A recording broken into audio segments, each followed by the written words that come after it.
The 150th running of the Preakness Stakes should be a moment of unbridled celebration, a sesquicentennial marking a century and a half of thundering hooves and heart-stopping finishes at Pimlico Racecourse. The air should crackle with anticipation, the roar of the crowd echoing the legendary calls of past races. Yet a shadow hangs over the historic occasion, the absence of Sovereign, the Kentucky Derby champion. Sovereign's decision to bypass the Preakness, while not entirely unexpected, casts a pall over the second jewel of the Triple Crown. The allure of a Triple Crown bid, that elusive quest for racing immortality, always adds an extra layer of excitement and intrigue to the Preakness. Without it, the race becomes less a stepping stone to greatness and more a standalone event, albeit a historically significant one. The Preakness, however, remains a coveted prize in its own right. It's a test of speed and stamina, a proving ground for future champions. And while the absence of Sovereign diminishes the run for the roses narrative, it doesn't erase the compelling storylines that still abound. The race for the Woodlawn Vase, as the Preakness Trophy is known, is still very much alive, with a field of talented contenders eager to etch their names in racing history. Sovereign's absence from the Preakness starting gate is a decision rooted in both recent history and evolving training philosophies. It's become increasingly common for Derby winners to skip the Preakness, prioritizing long-term well-being over the allure of the elusive Triple Crown. The 2-week turnaround between the Derby and Preakness, a grueling test for even the most seasoned racehorses, has come under increasing scrutiny. The decision to bypass the Preakness is never taken lightly. It's a calculated gamble, a balancing act between ambition and prudence. In Sovereign's case, we've opted for a more patient approach, focusing on having him peak for the Belmont Stakes, the challenging test of the champion held 3 weeks after the Preakness. This strategy, while disappointing for fans hoping to witness a Triple Crown bid, reflects a growing trend in the sport. The decision, however, has sparked debate. Some argue that the compressed Triple Crown schedule, a relic of a bygone era, places undue stress on modern thoroughbreds.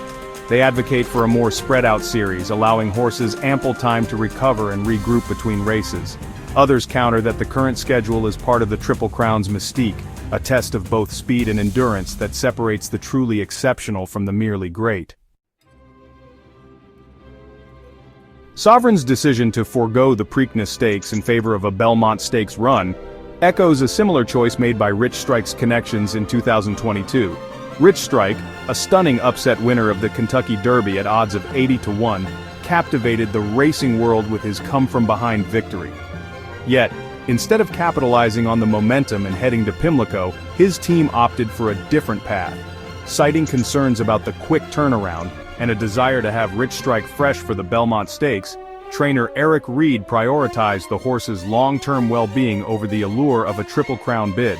The decision, while met with disappointment from some quarters, underscored a growing trend in the sport, a shift towards prioritizing horse welfare and individualized training regimes over chasing racing immortality at all costs. Rich Strike's performance in the Belmont Stakes, while ultimately unsuccessful, demonstrated the potential benefits of this patient approach. He ran a strong race, finishing a respectable 6th, suggesting that the extra rest had indeed benefited him. While the Triple Crown dream remained unfulfilled, Rich Strike's connections proved that there are multiple paths to success in horse racing, paths that prioritize the horse's well-being above all else. The decision to target the Belmont Stakes over the Preakness is a calculated gamble, a strategic move with both potential rewards and inherent risks. The Belmont Stakes, run at a grueling 1.5 miles, is known as the test of the champion for a reason. It's a race that demands stamina, resilience, and a unique blend of speed and endurance. For Sovereign, the allure of the Belmont Stakes is clear. The extended distance plays to his strengths, allowing him to showcase his stamina and late-closing speed. The additional rest will undoubtedly benefit him, ensuring he's fresh and fully recovered from his Derby exertions. A victory in the Belmont Stakes, while not a Triple Crown, would still cement Sovereign's legacy as a champion, etching his name alongside racing legends. However, the Belmont Stakes is no easy feat. The field will be stacked with talented contenders, many of whom will also be fresh and eager to claim the final jewel of the Triple Crown. Sovereign will need to be at his absolute best to prevail. The decision to bypass the Preakness, while strategically sound, adds an extra layer of pressure. the Belmont Stakes becomes the sole focus, the ultimate test of Sovereign's abilities and his connection's judgment.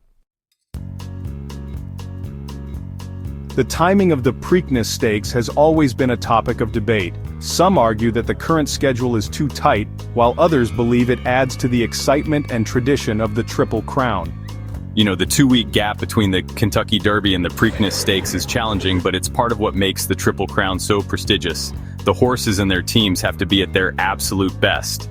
Indeed, the tight schedule tests not just the horses but also the trainers and owners. It's a true test of endurance and strategy. Absolutely, and let's not forget this tradition has been in place for over a century. Changing it could alter the very essence of the competition.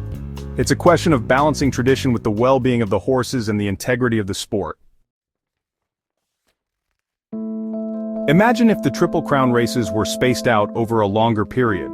Would it make the achievement less significant or perhaps even more challenging? That's a tough one. On one hand, giving the horses more time to recover could lead to better performances and potentially fewer injuries. On the other hand, the current schedule's intensity is what makes winning the Triple Crown so special. Extending the schedule might also impact the fans' experience. The excitement of the Triple Crown season is partly due to its rapid pace. Right, and the momentum is crucial. It keeps the audience engaged and the energy high. A longer schedule could potentially dilute that excitement. It's a delicate balance, and any changes would need to consider both the sport's traditions and the welfare of the horses. At the end of the day, it's about preserving the magic of the Triple Crown while ensuring the health and safety of the competitors. A longer schedule might offer some benefits, but it's clear that the current format holds a special place in the hearts of racing fans everywhere. The Preakness Stakes isn't just about the prestige. The financial rewards can be life-changing for everyone involved. Absolutely. With a substantial purse, the stakes are high and the competition fierce. Owners, trainers, and jockeys all have their eyes on the prize, knowing that victory here can secure their place in racing history. Gene, could you tell us more about the significance of the Woodlawn Vase in the context of the Preakness Stakes? The Woodlawn Vase, awarded to the winner of the Preakness Stakes, is one of the most prestigious trophies in all of sports. Its history and the honor it bestows make it a coveted prize for every participant. When it comes to betting on the Preakness, it's crucial to consider the track conditions, the horse's past performances, and the jockey's strategies. Indeed, a well-informed bettor will look at all these factors and more. It's not just about luck, it's about making educated guesses based on solid data. The Friday before the Preakness, known as Black-Eyed Susan Day, showcases the best fillies in racing. It's a day filled with excitement and a preview of future champions. Fans get a chance to see potential stars and enjoy a celebration of the sport's promising future.